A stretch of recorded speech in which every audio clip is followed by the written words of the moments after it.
Three questions for you as we consider how we are changing with God this Easter week. And the passage that I'm using is from John's Gospel, chapter 20, where Mary Magdalene sees Jesus. So these three questions. What are you expecting? Where are you looking? And who do you see? Mary comes to the tomb that first Easter morning with all sorts of expectations. She expects a stone to be across the tomb's entrance. She expects a guard to be in place. And because of this, she must have expected a great deal of difficulty in being able to do this final act of love for her Lord and Saviour. And she certainly expected a body. We are living in a time when all our expectations have been shattered.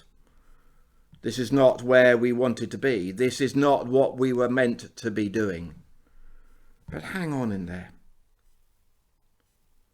Mary understandably stares into the tomb. Tombs in those days were caves hewn into a rock and big enough for a number of bodies to lay and for people to go in. She cannot believe what she sees. The body's not there. I should imagine there was a moment when she froze, just staring at the grave clothes. And then a moment of panic as she looked around the tomb. Maybe she ran from corner to corner. He's not here! He's not here! He's not here!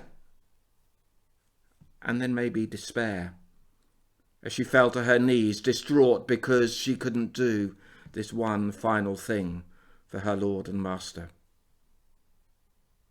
Mary was looking in the wrong place. And I wonder whether we are tempted to do the same. As the lockdown continues and its ramifications become clear, do you despair? Do you worry? Do you fear? It's so easy, isn't it, to focus on the future, even the immediate future. But Mary, you and I are called to turn around. And as she turned away from the tomb, Mary saw the gardener. Well, whom she thought was the gardener. Maybe it was tears of grief that blinded her vision, or maybe Jesus had changed his appearance, or perhaps Mary couldn't recognize him because these things don't just happen. But as Jesus calls her name, her eyes are opened. And this is the message of the resurrection. He is here. He is risen. He is all powerful. Jesus is alive. Jesus is here. Don't hold on to me, Jesus says. If I was Mary, I wouldn't have let go. But there is a greater, far more wonderful truth in Jesus' resurrection than just a message to Mary. He says, I'm going back to my Father, and then my Spirit will come, and I will be with all people, for all times, and in all places.